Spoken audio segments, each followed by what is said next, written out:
Hello, everybody. This is the Paint the Town Red podcast. I am your host, Chance Bowen. Today, we are going to be talking about the Big Beautiful Bill, the Big Rotten Apple, aka New York City's mayor's race, the surveillance state's favorite shadow company, Palantir, and the news that everyone wants to know. Did Rabbi Shmuley really kill Michael Jackson? Well, according to Candace Owens, it all just makes too much sense. I worked to save Michael's life. Candace Owens never met Michael Jackson. I was his rabbi for 2 years. I love him. I missed him. I tried to get him off of drugs. She said that I killed him. And talk about the contempt for people struggling with addiction, that she would say the Jews killed Michael Jackson. And with all due respect, Pierce, you have not said that one of those things, that I'm a murderer, a man who doesn't have a speeding ticket, who doesn't have a parking ticket, is a murderer, and the police have to come and the FBI to protect me. Are you going to say... Here's what I'm going to say to you, Rabbi Shmuley. Once again, you've just singularly failed to answer my question.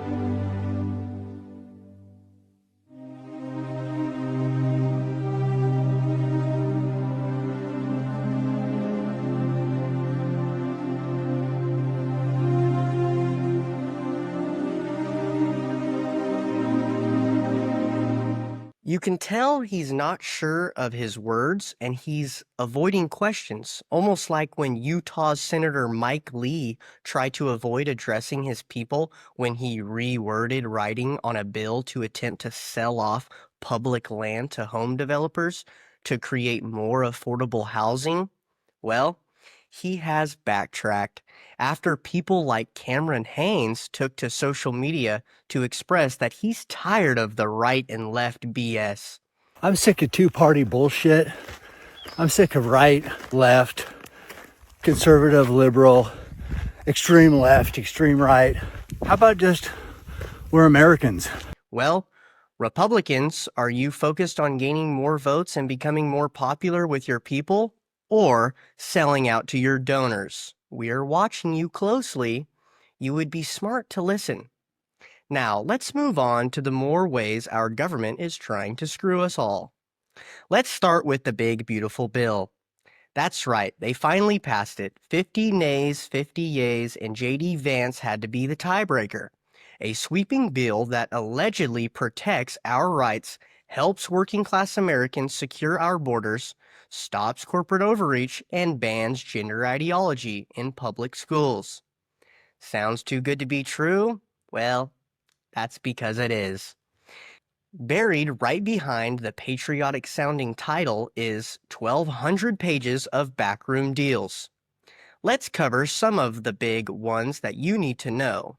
Massive green energy subsidies to foreign companies. While they say it's America First energy policy, buried in the fine print are billions in subsidies for sustainable infrastructure. But where are the solar panels and EV batteries coming from? Not from Kansas or Ohio. Nope. China, South Korea, and even European conglomerates. America's taxpayers foot the bill, and the globalist megacorporations cash the checks, per usual. Digital ID infrastructure. There's some language about modernizing identity verification systems and interoperability with international standards. Translation: laying the groundwork for a digital ID system, one step away from a social credit score. Does that scare you? What about a data sharing clause between federal agencies and private tech partners? Yeah, but the ones doing it are in a suit and cowboy boots. And I like that. I mean, we're trying to own the libs, right? Who cares if we have no freedom? As long as my congressman pretends to be a hillbilly, well, I'm happier than a clam. Climate compliance boards. The bill creates new bureaucratic monsters like climate resilience committees with unelected globalist-friendly appointees. They'll have regulatory power over land use, transportation, agriculture, all in the name of climate justice. And these aren't local farmers making these decisions. Backdoor funding to NGOs. Tucked away are grant programs to civil society organizations and international partners. Who are they? It's not your local church or small town American nonprofits. No, it's NGOs backed by Soros style outfits pushing DEI agendas, open borders, and traditional policies over national sovereignty. Language on combating disinformation. Ah, yes, the globalist gold mine. Any bill that includes resilience against misinformation or strategies for combating extremism is code for we're going to label anyone who questions us as dangerous and throttle their speech. That's how they're going to keep real Americans from getting organized, pushing back, or even speaking about it. And who sponsored it? A bunch of so-called conservatives who are campaigning on draining the swamp. Now, the bill does have some good things. It's not all bad. We have border security funding. Even though it's not perfect, the bill includes increased funding for border infrastructure, resilience, and personal, including money for wall maintenance, advanced drone tech, and faster deportation processes. That's a win for national sovereignty and an acknowledgement that the border crisis isn't just a talking point, it's a national security issue. Energy independence, at least a nod to it. They slipped in some oil with all the solar panels. The bill doesn't completely kneecap traditional energy. It provides expanded domestic drilling leases, particularly in red states like Texas, Alaska, and the Dakotas. It also supports nuclear power, which is quietly gaining steam amongst conservatives as a clean yet powerful alternative that doesn't bow to the windmill farms and Greta Thunberg when she throws a fit.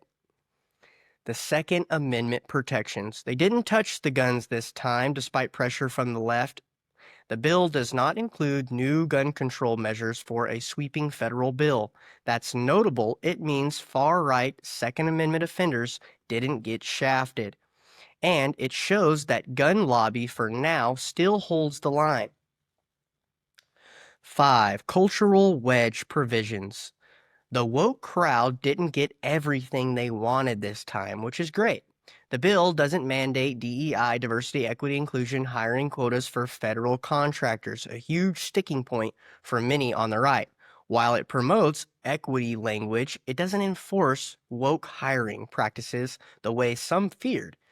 In a way, that's a backdoor victory against institutionalized identity politics, which is great.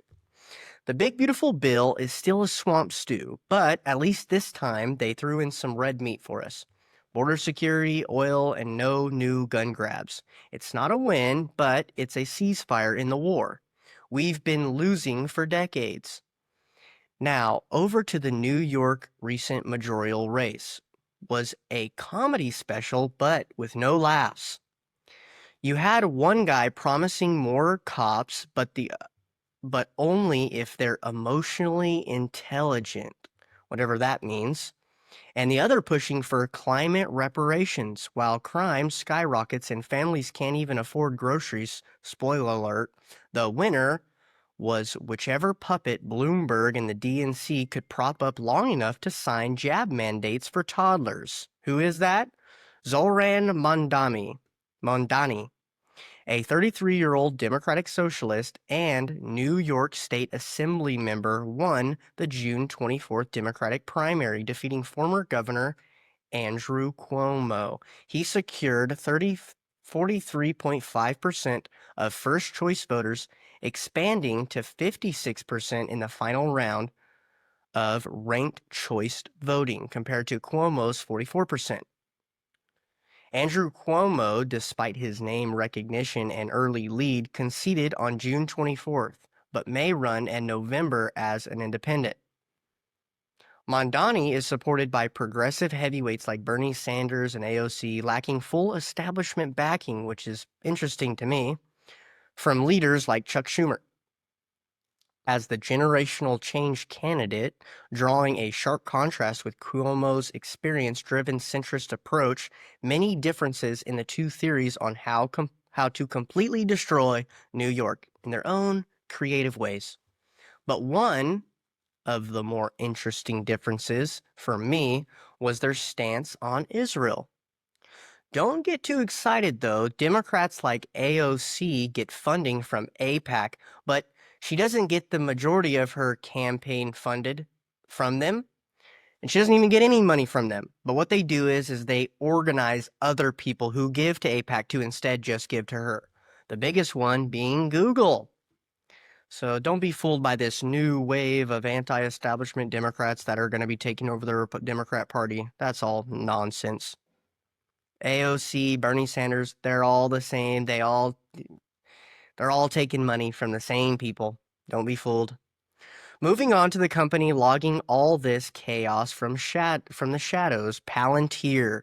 With so much talk about this company, along with their owners, Alex Karp and Peter Thiel, what's to worry about? They're Trump's buddies, right? Well, some of the skepticism around the darling of the deep state is due to the fact that they have a data analytics firm that just happens to have contracts with DHS, ICE or ICE, the Pentagon, and now local law enforcement. You think NYPD's new protective crime systems are just about stopping muggers? No. They're about creating a digital dossier on every man, woman, and child who ever questioned the narrative. If you do, they will know. You go to a school board meeting, they will know. You donate to a candidate that isn't pre-approved by the Uniparty, they will know. Palantir's founder pretends to be a libertarian, but somehow keeps building the surveillance tools that make the CCP jealous. So don't be surprised when they roll out the Citizens Credit Score and call it Urban Risk Metrics. It's time to wake up, speak up, and if you're still in New York City, maybe it's time to just pack up. This is the Paint the Town Red podcast. We hope you guys have a wonderful week. God bless you.